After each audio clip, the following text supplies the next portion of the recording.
మల్లన్న జాతర ఘటనలో ముగ్గురిపై కేసు నమోదు చేశారు పోలీసులు. ఉంద్యాల శ్రీనివాస్ రెడ్డి, మధురెడ్డితో పాటు శ్రీకాంత్ రెడ్డిని అరెస్ట్ చేసి రిమాండ్ కు తరలించారు. అయితే చిన్నారి పోస్ట్ మార్టం రిపోర్ట్ లో అంతర్గతంగా బహిర్గంగా ఎలాంటి గాయాలు లేవని నివేదిక వచ్చినట్టు తెలుస్తోంది.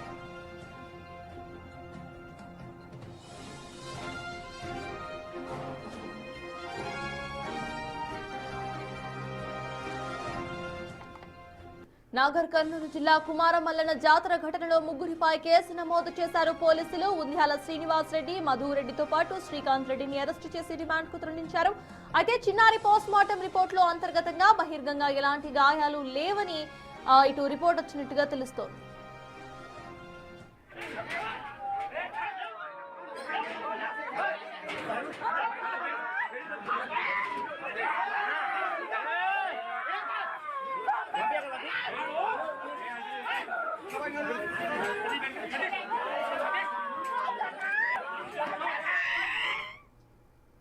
నాగర్ కర్నూలు జిల్లా కుమ్మెర జాతర వివాదం ఇంకా సద్దుమణగడం లేదు. జాతరలో మొదలైన వివాదం కాస్త ఉద్రిక్త వాతావరణానికి తెరలేపుతోంది. ముక్కు పచ్చలారని 2 నెలల తన చిన్నారి చావుకు గుడి నిర్వాహకులే కారణమంటూ తల్లి చేస్తున్న ఆరోపణలు చినికి గాలివానగా మారి కుల వివక్ష అంటూ రాష్ట్ర వ్యాప్తంగా దుమారం రేపుతోంది. అసలు కుమ్మెర జాతరలో ఏం జరిగింది? పసిపాప మరణానికి కారణాలేంటి? బాధితులు అసలేం చెబుతున్నారు? పోలీసులు ఏం చెబుతున్నారు? ఈ ప్రశ్నలకు సమాధానం తెలుసుకునేందుకు బిగ్ టీవీ రంగంలోకి దిగింది. రాష్ట్ర వ్యాప్తంగా సంచలనంగా మారిన కుమ్మెర జాతర వివాదం సద్దుమణగడం లేదు. జాతరలో 2 నెలల చిన్నారి మృతికి కుల వివక్షతతో పాటు రాజకీయ రంగు పులుముతుంది. అసలు ఆ రోజు కుమ్మెరలో ఏం జరిగింది, ప్రస్తుతం ఏం జరగబోతుంది, బిగ్ టీవీ తెలుసుకునే ప్రయత్నం చేస్తుంది. నాగర్ కర్నూలు జిల్లా కుమ్మెర మల్లన్న దేవాలయం ప్రసిద్ధి చెందింది. ఇక్కడికి దర్శనానికి వచ్చి మల్లన్న స్వామిని దర్శించుకుని మొక్కులు తీర్చుకుంటే తమకు అంతా మంచి జరుగుతుందని భక్తుల ప్రగాఢ నమ్మకం. ప్రతి సంవత్సరం కూడా ఇక్కడ మల్లన్న ఉత్సవాలు అంగరంగ వైభవంగా నిర్వహిస్తారు. కానీ ఈ సంవత్సరం జరిగిన ఉత్సవాలు అక్కడి వాతావరణాన్ని కాస్త మార్చేసింది. భక్తి కోసం వెళ్తే దర్శనాన్ని డబ్బులకు ముడిపెడుతున్నారనే ఆరోపణల కారణంగా జరిగిన ఘర్షణ జాతర స్వరూపాన్ని మార్చేసింది. దీంతో ఉత్సవం కాస్త ఉద్రిక్తంగా మారిపోయింది. గుడి నిర్వాహకులకు దర్శనానికి వచ్చిన గణేష్ కుటుంబ సభ్యుల మధ్య జరిగిన దాడి ఇప్పుడు అసలు వివాదానికి కారణమైంది. జాతరలో 2 నెలల చిన్నారి మృతి చెందిన ఘటన దేశవ్యాప్తంగా సంచలనంగా మారుతుంది. ప్రజెంట్ మనం కుమ్మెర గ్రామానికి సమీపంలో ఉన్నటువంటి దేవాలయం దగ్గర ఉన్నాము. బోర్డుపై క్లియర్గా చూడొచ్చు. ఇక్కడ ప్రతి ఏడు కూడా బ్రహ్మోత్సవాలు నడుస్తాయి.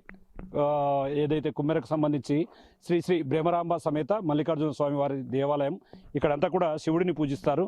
ప్రతి ఏడాది కూడా పెద్ద సంఖ్యలో భక్తులు ఇక్కడికి తరలి వస్తారు. తమ మొక్కులు తీర్చుకొని శివుడికి పూజలు నిర్వహిస్తారు. ఇదే క్రమంలో ఈ ఏడాది కూడా 18వ తేదీన ఈ ఘటన చోటు చేసుకుంది.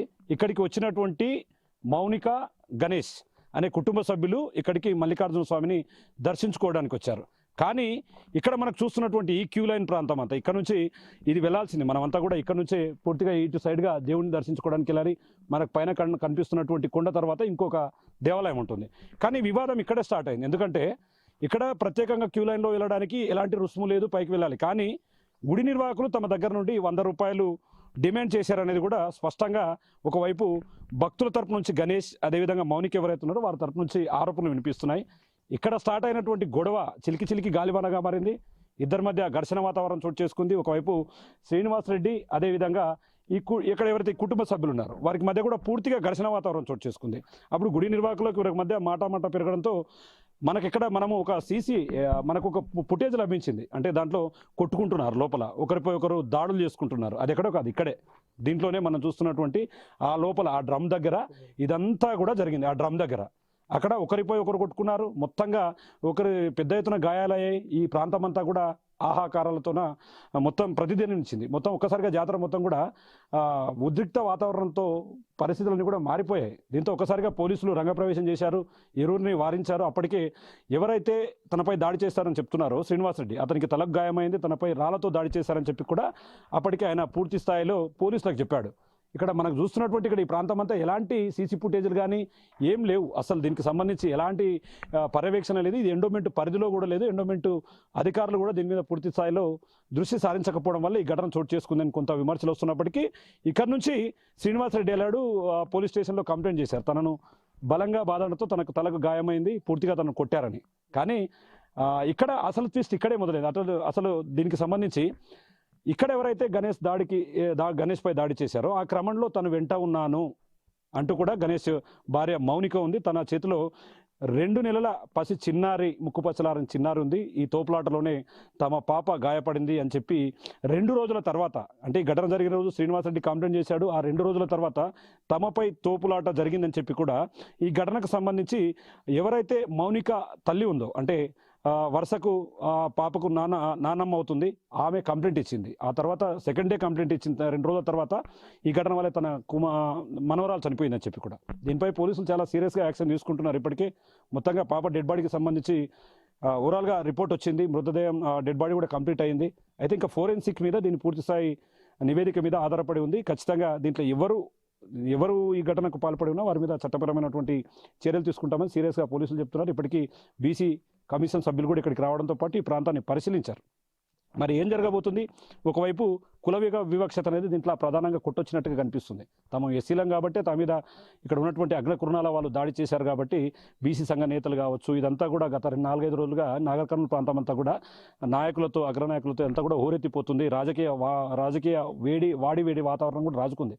దీన్నంతా కూడా అందరూ గమనిస్తున్నారు. మొత్తంగా పరిస్థితి ఇక్కడ వీళ్ళ వైపు నుంచి ఆరోపణలు చేస్తుంటే, మరోవైపు కుమ్మెర గ్రామంలో మరోలా ఉంది. తమ గ్రామానికి పూర్తిగా ఇది ఇబ్బందికరమైనటువంటి వాతావరణం, తన గ్రామ పేరు ప్రతిష్టను దెబ్బతీస్తున్నారని చెప్తున్నారు. ప్రస్తుతం ఇది ఇక్కడ నుంచి ఇక్కడ ఉంది. ఆ గ్రామంలోకి వెళ్దాం. గ్రామంలో అసలు గ్రామస్తులు ఏమనుకుంటున్నారు, ఈ ఘటన పైన గ్రామస్తులు ఏం చెప్తారు, ఒకవైపు వీళ్ళ ఆరోపణలు ఇలా ఉంటే గ్రామస్తులు ఏం చెప్తారని మాత్రం గ్రామంలోకి వెళ్ళి చూద్దాం. ఆలయ నిర్వాహకులు కొంతమంది తమపై దాడి చేశారని చిన్నారి తల్లి మౌనిక ఆరోపిస్తోంది. వాగ్వాద సమయంలో తల్లిదండ్రుల ఒడిలో ఉన్న 3 నెలల పాపకు తీవ్ర గాయాలయ్యాయని, తోపులాటలో చిన్నారి నేలపై పడిపోయిందా లేక నిర్వాహకులు తోసివేయడంతో ప్రమాదం జరిగిందా అనే విషయంపై ఇంకా స్పష్టత రావాల్సి ఉంది. అయితే తల్లిదండ్రులు మాత్రం నిర్వాహకుల దాడి కారణంగానే తమ బిడ్డకు గాయాలయ్యాయని పోలీసులకు ఫిర్యాదు చేశారు. జాతరలో దాడి చేసిన వారిలో కొంతమంది పైన కేసు నమోదు చేసి మరికొందరిని తప్పిస్తున్నారని, వెంటనే